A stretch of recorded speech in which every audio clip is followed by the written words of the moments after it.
Welcome to Paytaca Talks, Episode 10. Joining us today, we have our recently awarded Mr. and Miss Paytaca from Eastern Visayas State University. We have Froy and Luisa.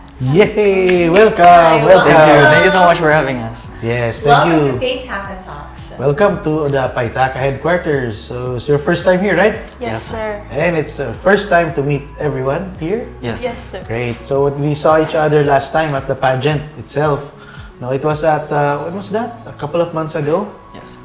I think it's February 25. Oh, okay. What was the pageant about it? It was, what was that symbol over there, that logo. FJMA. Details about FJMA. What's FJMA, Luisa? It's Federation of Junior Marketing of Association po. Oh, it's marketing practitioners for students. Yes. po. Yes. So only marketing students Yes, are. purely Yes. marketing students. It's a first organization. Are you all supposed to be members of it automatically? Yes. Actually, I'm an officer. Yes, Ah, sir. okay. Same as sir. And yes. Really? Yes. What position are you holding, Luisa? Class representative po. For your section. Yes. Okay, and you, Froy? SSG representative. What's an SSG representative? Like, I'll be the one to, the papers, I mean, SSG ipapasa sa stands akin. for then Supreme ipapasa. Student. Government. Yeah. Okay. A I'm student sorry. body. It's been a while since I've been into class, right? So, alright. So, how young are you, Luisa? 19 po. Wow, 19. Ikaw, Froy? 20 years old. Okay. Ikaw, Demi? 27. Wow, di pala nakakalayo edad natin. So, we're all part of the Gen Z, right? They're Gen Z. Very, very young. So, yun. Congratulations again, no? And, Thank you so much. Thank you po. Yun. So, can you tell us something about yourselves? Can you tell us something about Paytaca? What do you know about Paytaca? So, for me, it's an interesting app, and it's a very convenient app to use. Especially, when we go to coffee shops and we don't bring money with us. So you usually go to coffee shops? Oh yes, to study and Wow, to study. Study! Wow! Study! and sometimes we don't carry cash with us, and thankfully all coffee shops accept cashless payments or transactions. So you use E-wallets. e-wallets. Yes, actually I have Paytaca downloaded with me. How right about now. other e-wallets? Do you use other e-wallets? Gcash. Gcash. Oh yeah, it's the considered the unicorn of the Philippines. Are you aware Gcash. of e-wallets, Luisa? Oh, yes, sir. Do you have one? Yes po. Really? New user of Paytaca po. Okay, you only have Paytaca. Yes, sir. Okay, great. So yun. Anyway, Paytaca basically is a crypto wallet, no? And Yes. the reason why you're here is to help us promote it to young ones like you. And yun, tanungin natin Demi, how will they do that? Okay. Yes, Froy. How will you entice your fellow youth to use Paytaca? Since you've mentioned that you and your friends usually go to coffee shops and doing cashless transactions, and you're using e-wallets. So, how will you entice your friends to use Paytaca? To interact with them and in a most inspiring and engaging way as much as possible, and to spread the information how convenient and how good Paytaca nowadays. Kasi sa amin, yun nga, I've said earlier na we always go to coffee shops and mahirap naman maghahanap pa ng stores to just cash out and pay through cash. So it's very convenient for us kasi one tap or iska-scan mo lang, di ba? Scan the QR Yes. code. So it's very very convenient for us. So in a way and promote it as well. So Luisa, how would you promote Paytaca to your friends? Of course, you have a group of friends, right? Yes, sir. Mga barkada mo, usually mga barkada mo mga girls, boys? Bakla? Girls po. Oh, Para sa akin po is, especially sa aming mga babae, like, we use,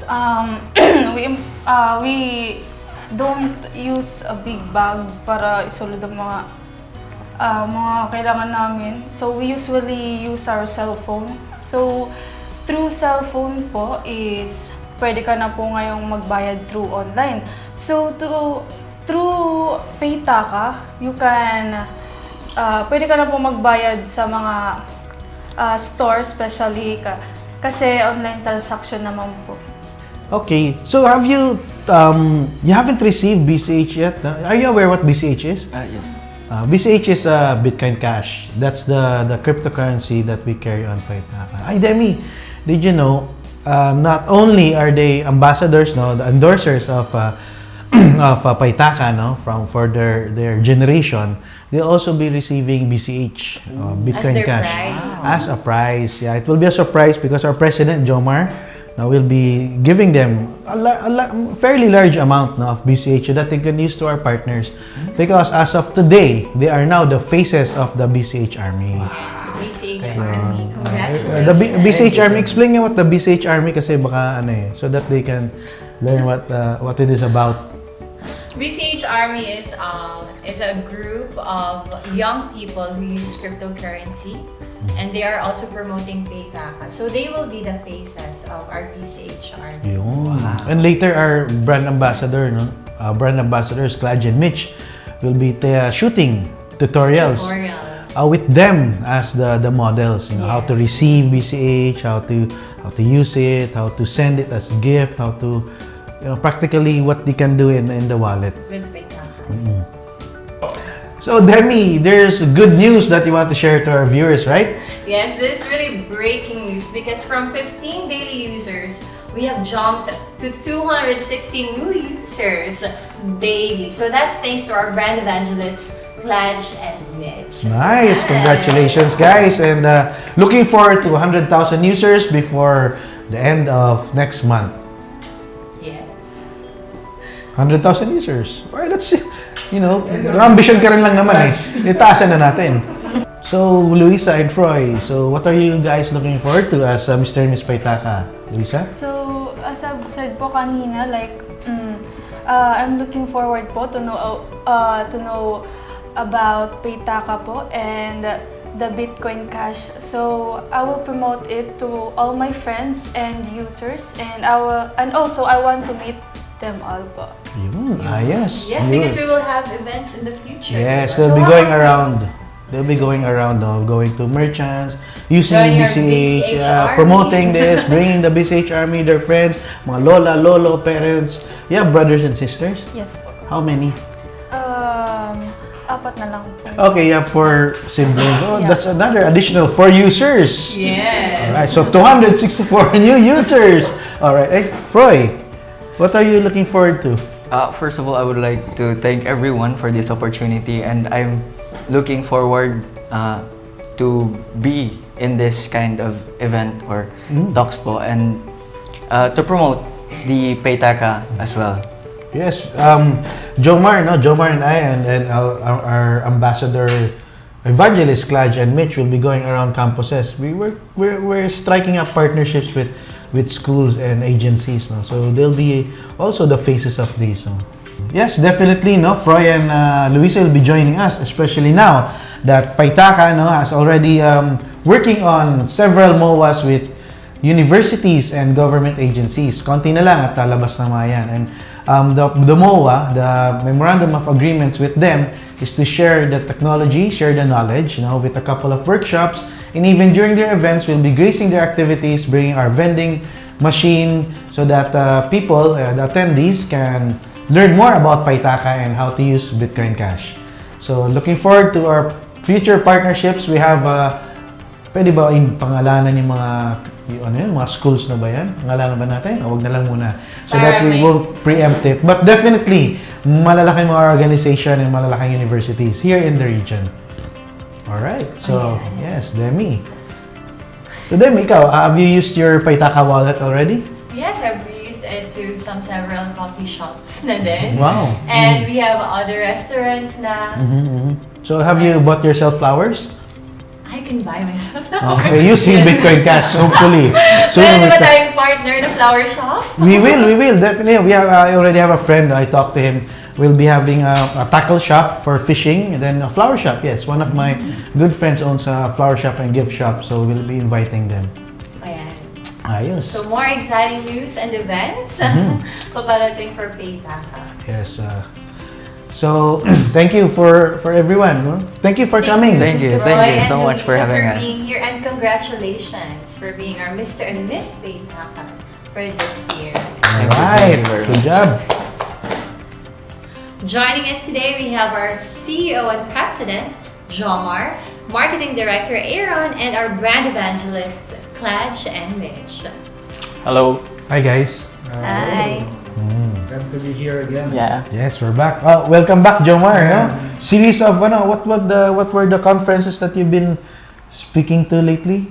The recently concluded, not very recent, but we had the crypto staking conference. Crypto staking Wow. conference. That's how it Yes. goes. We got invited. We're not the organizer, but we get invited to talk there and also demonstrate our vending machine. Yes. And Vending I had machine. previous meeting before that. So prior to that, I was in this Web3 meetup. So with different leaders of Web3 communities in Visayas. That was in Ormoc City, That was right? in Ormoc, City. So you met with these Web3 trailblazers? Yes. Nice. So we're part of that team already. We are. Wow. And I emphasized how important Paytaca and BCH is in the whole Web3 ecosystem. Great. We can talk about that. Yes, and also Demi has been attending most of our engagements in universities. You've been like modeling our vending machine, right? Yes. What the events did you attend to? I attended the founding anniversary in Dayton Normal University. That's your university, your alma mater? Yes, my alma mater. Alright. And also from the recently concluded The same crypto staking conference. conference Yes. at the Wow. Summit Hotel. And you also visited us at Eastern Visayas State University. Did you? No, I did not. Wala pala yun. I forgot. Sorry. Purihin na to. Elin nyo lang. Okay. Delete that one. People will say I'm everywhere. This episode, I think we have to we better spend time to highlight the work that our ambassadors are Evangelists, doing. yes. Because I think we are doing a really good job in inviting people to download Paytaca and please to be exposed to what it can do.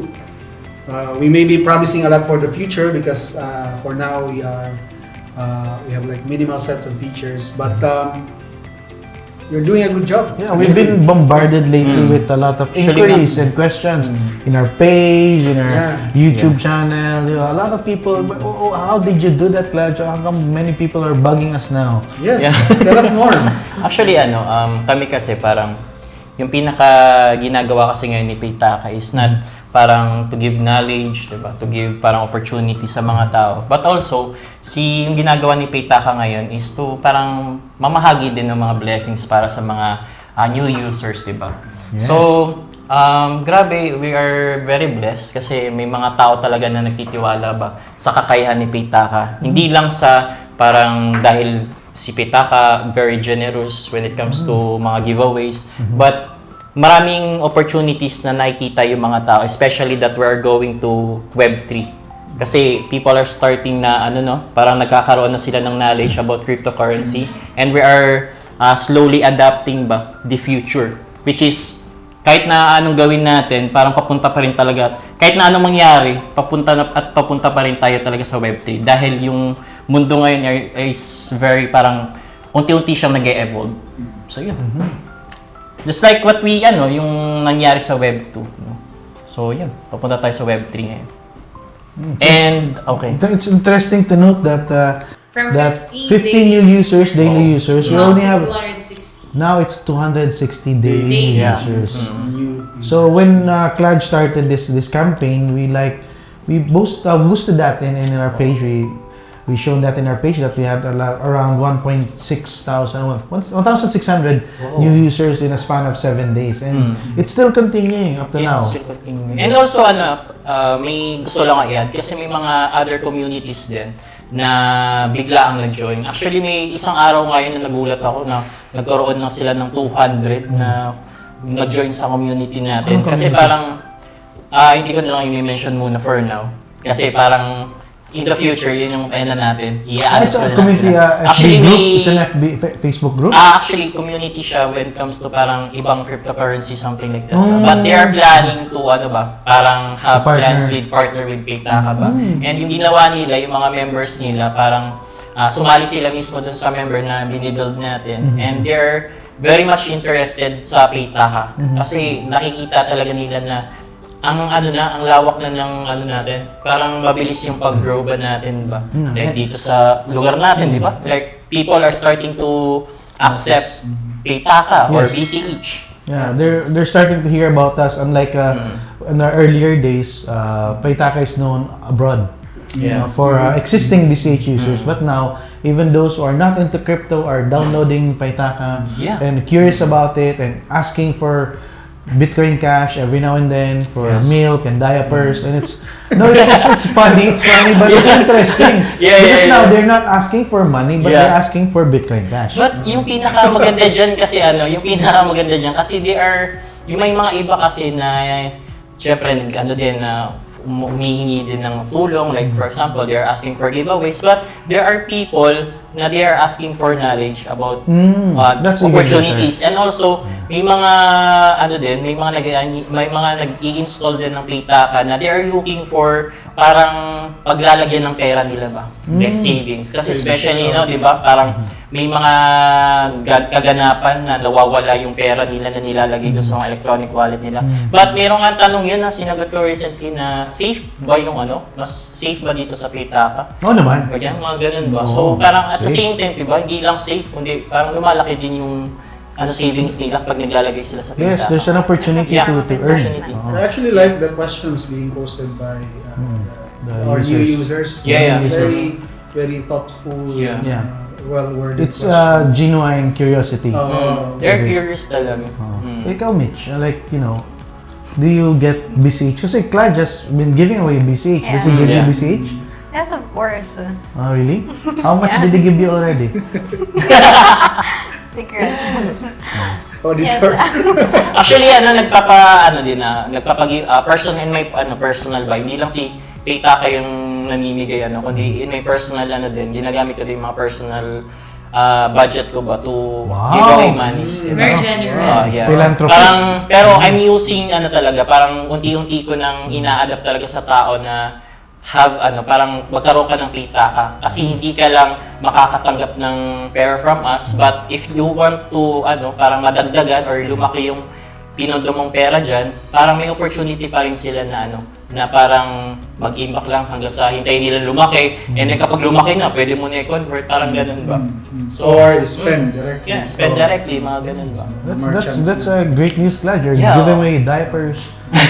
Diapers, meals, ganun ba? Community service. Yeah. On the other hand, guys, itong ginagawa natin is being noticed also by the greater Bitcoin Cash community. Yes. Wow. Kasi, in fact, some of them are like, they find it unbelievable that we are able to pull it off like this. That much. We can accelerate the user growth. So, one of the things that some members of the community are concerned about is that we might end up just like giving rewards in BCH. And so, this time we are gaining users, but then when we stop giving rewards, then we observe drop off in the number of users. To a certain extent, that's expected.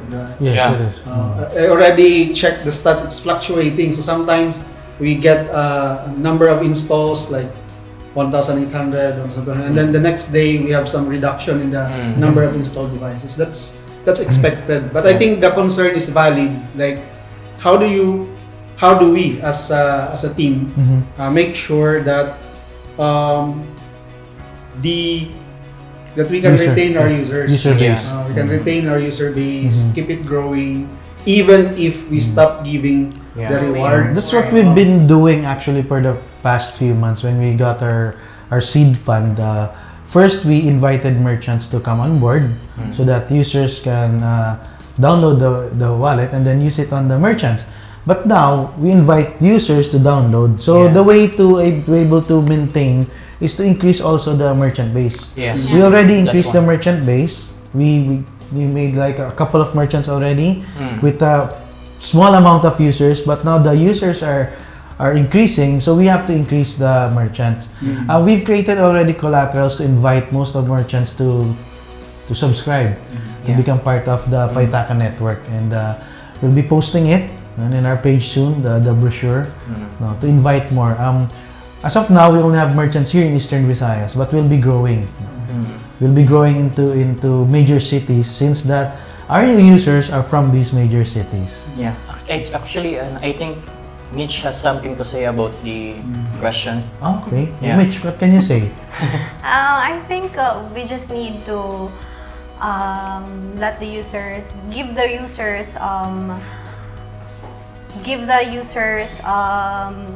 reason to stay or to use the app. Like, I know that Paytaca is very much competitive, and we have a lot of, recently we already have a lot of merchants. So aside from merchants, I believe Paytaca will also have an online shop Yeah. and a lot of new features so that the users will continue to use the app. Yeah. That was one comment we received when we were wearing the Paytaca sweatshirts last other episode, in our early episodes, and they're asking, where is this merch available? So yes, that's one option, and we're actually adding a store in the page and also in Like the app. a marketplace. Or Marketplace like that we can sell. Yeah, we have anybody caps can here. sell. Yeah, we have merchandise like this. We've been giving away caps during our events, but we'll be selling this in our store, marketplace. Yeah. So yes, that's one thing. And what else can you suggest? I think the Paytaca will become one of the one-up shop, like we talk about. Yeah. Like you can do anything using Paytaca. You can buy food. Yeah, you can buy. Yeah, the typical one. Yeah. We'll be launching Connecta soon, right? Yes. Yeah, that's the marketplace we're talking about. So very soon. Very soon. Very soon. Great, I'm excited. So that's one of the things our users can do, and then this bills payment is also coming. Buying Bills payment? Elo. Yeah. That's good. Yeah. Actually, parang nakikita ko yung Paytaca na para siyang hustle, reducer. Parang ganun ba? Like parang Paytaca, it's like a machine. Ba na parang Hassle. parang hustle reducer ba na parang binabawasan yung parang Hassle-free app, parang gano'n. hassle-free. Parang Okay. parang binabawasan ba yung parang trabaho ng isang tao. Yes. Ganun. Makes So your parang life easier. yeah, tama. Convenient. Makes your Yeah. life easier. It's very much convenient. So are we going head to head to the biggest wallet here in the Philippines? Are we considered as a competitor to, let's not name that Big G? Yeah. Yeah, in a way, we are also an e-wallet, but we are focused on cryptocurrency. Bitcoin. So yeah, to a certain extent, we are competitors. Yeah. Oh no. The point being made by Cladge, Paytaca reduces the hassle, like payments. Other e-wallets can also offer that, but the additional advantage of using Bitcoin Cash, the cryptocurrency, because we can cut down on the cost Yes. for And merchants. payment The fees. The fees, yeah. By sending Yes. fees, like from one, like when I pay online and I use the other app, no? Yeah. So one of the convenience fees around 15 pesos. Yeah. So for Paytaca, what are we looking at? Much lower than that. lower. Because Like much lower. And also the limitations kasi may mga issue there are issues that there are some electronic wallet that has a limitation when it comes to receiving money. Receiving money, like monthly limitation, like they're only allowed to accept 100,000 per month. only Yeah. 100. Yeah. Yeah. How about the 100,000. Paytaca? We will have a limit. We don't have that. Don't Yeah. have so we That's- can receive, like, if I want to send Demi 1 million. I can send 1 billion to them. 1 billion Yes. to in Demi. BCH. So I'll have 2 million. Actually, that's my number one concern when it comes to. Am I allowed to say the underground? But it's very for me it's very concerning ba that I am allowed to receive 100,000 per Limit. month. But because monthly Sayang I sa receive income, much no? more. Sayang sa income. So Yeah. the 100,000, then the excess, Oh, Don't parang receive it? hihintayin ko pa. Magwi-wait pa ako na parang next month na naman okay. para mag-open. So next month, it's sa mga 200,000. Oo, hindi, mga 100,000 No, still pa rin. 100,000. So, lugi Every ka. month, Lugi 100,000. talaga. Lugi. So why don't you tell them to send the excess to us? Yes. yan yung pinaka-ano ko din, like yung sa questions na bakit may mga BCH na may mga apps na dumaan sa BCH na nagfi-fail. Kasi sorry to say but I think they are mediocre. Wow. Like they are not parang looking into parang future ba when it comes parang hindi sila nag-i-improve. Kasi kung gusto talaga nila mag-sustain ng isang app, I believe na We have to innovate. they have to innovate, they have to adapt, parang they have to go with the flow. Sasabay sa trend. Kasi once na parang jump ka lang, kasi parang yan nga yung sinasabi na kapag ka yung mga competitors mo, umiisip din yan ng mga innovation.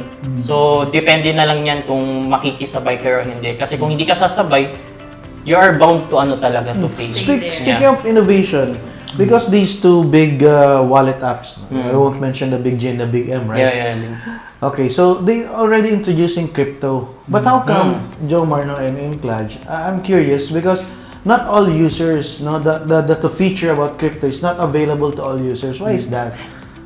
I think my answer for that is that para sa akin na. Actually, maganda yung feature nila, but it's a decentralized app. Okay. Pero bakit hindi available sa lahat ng users? I think it's because they are still testing. Yeah. So there's just a segment of their users. They deploy it to that segment and then see if there are problems.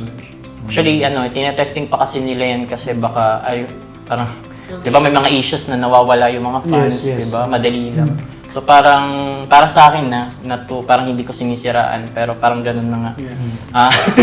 Hindi, parang doon nga lang sana, di ba? Doon nga lang sana parang may mga issues na nawawala. How can I entrust my crypto if hindi nila muna ma-fix yung ganung problem? Yeah, Kasi so yun nga. Subject to the same problems. Kasi crypto, like Bitcoin Cash in Paytaca, it's not the same like having Bitcoin Cash in one of these e-wallets. Yes. Because in these e-wallets, your crypto is actually in their control.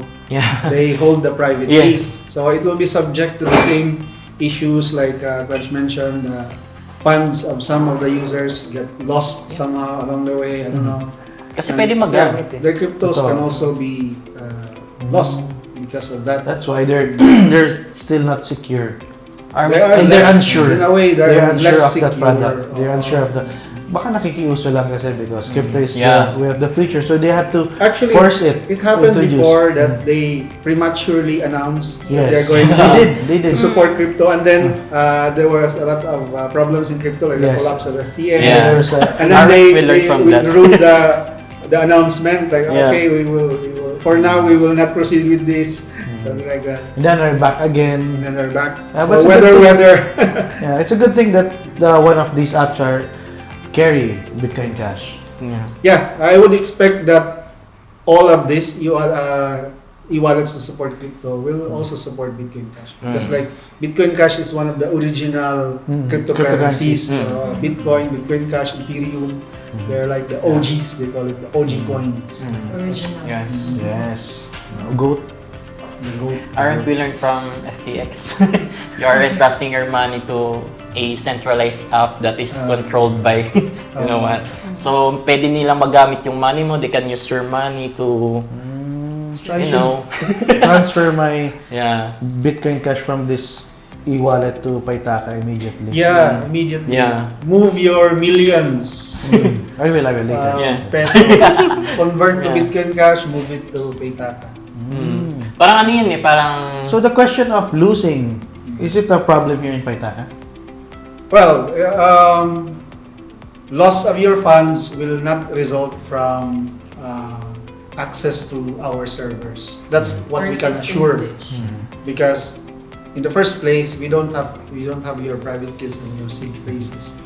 But of course, if you lose your wallet, It's your fault. your seed phrase specifically, It's your fault. it's your fault, not our fault. Okay. It's your fault. It's on you. It's on you. So at least you can sleep well as long as you know you are keeping your seed phrase safe. You can sleep well But not in the case of e-wallets, because even if you secure your wallet here, Yes. you put they call this biometrics, PIN code. but in fact, hackers can access the servers of these e-wallets and Exactly. they can steal Yeah. your funds from there. Diba? That's why Yeah. their funds lost. So, kumbaga, in Paytaca, we are reducing the attack surface. Like, we are more secure in that sense, but not 100% secure. Right? You can still lose your SIM phrase. can Scammers steal. are getting aggressive also. Yeah. Especially that these e-wallets have introduced, the SIM registration. So now there's a new way of scamming. Ayan. So thank you for being with us again, our brand evangelists, Cladge and Mitch. Looking forward to more events, and thank you so much for always watching our episodes. Stay tuned, follow our social media sites for more breaking news with Paytaca. This has been your brand ambassadors, Demi, our marketing director Aaron, Sir Jomar, our CEO, and our brand evangelist Cladge and Mitch. Thank you so much. Bye. Thank you.